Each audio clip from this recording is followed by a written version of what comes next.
অথচ আমাদের সামনে 3, 5, 8টা প্রশ্ন অপেক্ষা করছে। 8টা, প্রত্যেকের সামনে, আপনার আমার সবার সামনে। নিঃশ্বাস চলে গেলেই 3টা প্রশ্ন শুরু হয়ে যাবে। মান রব্বুক, কে তোমার রব? পৃথিবীতে যে ব্যক্তি আল্লাহর সাথে শিরিক করেছে সে ব্যক্তি কোশ্চেন কালে উত্তর দিতে পারবে না যে রব্বি আল্লাহ। এটাই বাস্তবতা। মা দীনুক, তোমার দিন কি? পৃথিবীতে যারা ইসলাম পরিপূর্ণভাবে পালন করে নাই বা ইসলামের সামনে আত্মসমর্পণ করে নাই, তারা কোশ্চেন কালেও এই প্রশ্নের উত্তর দিতে পারবে না। সে যেই হোক না কেন, সে কোন দেশের এমপি মন্ত্রী যেই হোক না কেন, সে বিশ্বের যত বড়ই মোড়ল হোক, যদি ইসলামের সামনে আত্মসমর্পণ করতে না পারে, মা দীনুকা প্রশ্নের উত্তর সে দিতে পারবে না। কবর চাপা দিবে। মান হাযা রাজুল বুইসা ফীকুম, এই ব্যক্তিকে যাকে তোমাদের কাছে পাঠানো হয়েছিল।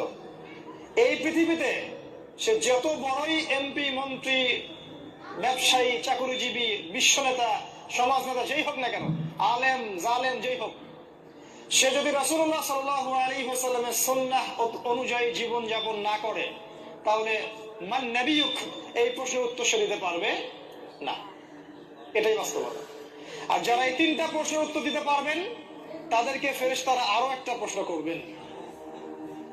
তারা অবাক হয়ে জিজ্ঞাসা করবেন, কাইফা তা'লামু হাযা, তুমি কেমন করে এই প্রশ্নের উত্তর দিতে পারলে?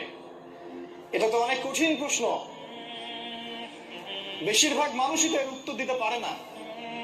1000-এ 999 জন মানুষ এই প্রশ্নের উত্তর দিতে পারে না। এটারও দলিল আছে। সহিহ বুখারীতে 4 বার হাদিস এসেছে যে আদম আলাইহিস সালামকে বলা হবে, তোমার সন্তানদের মধ্য থেকে জাহান্নামীদেরকে আলাদা করে দাও।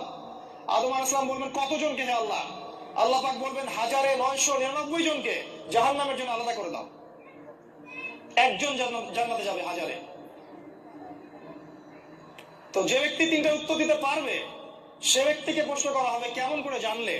সে ব্যক্তি বলবে, ক্বরা'তু কিতাবাল্লাহ ওয়া আলিমত, আমি আল্লাহর কিতাব কোরআন পড়ে এটা জেনেছি। আমি আল্লাহর কিতাব পড়েছি, পড়ে এগুলোর উত্তর জেনেছি।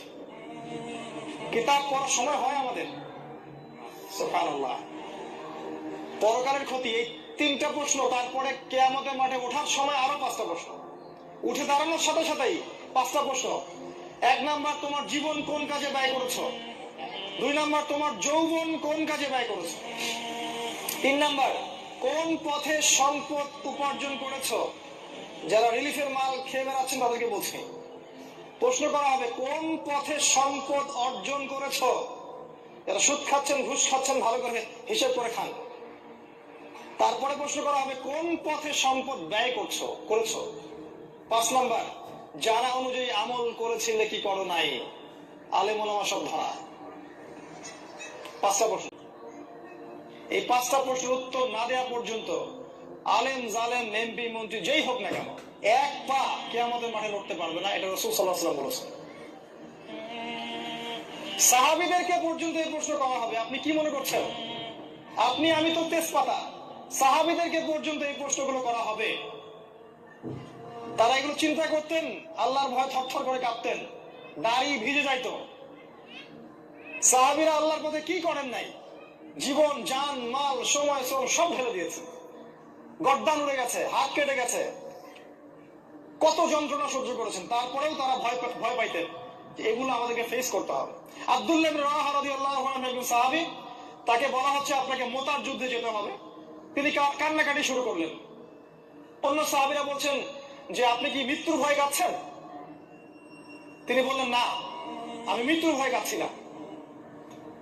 আমি জানি এই যুদ্ধে যাওয়ার পরে আমি ফিরে আসবো না। কিভাবে জানলেন? আমি এই কারণে জানি যে আমি এই যুদ্ধে যাওয়ার পরে আর জীবিত ফিরবো না। কারণ আমার পরে নবীজি বলেছেন, যদি আব্দুল্লাহ ইবনে রাওয়াহা শহীদ হয়ে যায় তাহলে পতাকা বহন করবে আল্লাহর পতাকাগুলোর মধ্যে একটা পতাকা। তার মানে আমি যুদ্ধে শহীদ হয়ে যাবো, আমি জানি। আমি এই ভয় কাচ্ছি না। আমি এই ভয় কাচ্ছি যে কাল কিয়ামতের মাঠে যখন পুলসিরাতকে দাঁড় করানো হবে, তখন প্রত্যেক আদম সন্তানকে এর উপর দিয়ে পার হতে হবে। এই চিন্তাটা করে আমি কান্নাকাটি করছি। এই সাহাবীদের চেতনা।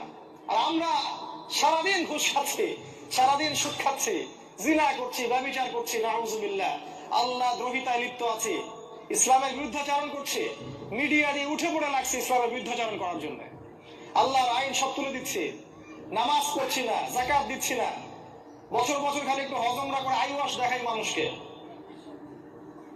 তারপরে ভাবছি আমরা বিনা হিসাবে জান্নাতে যাব।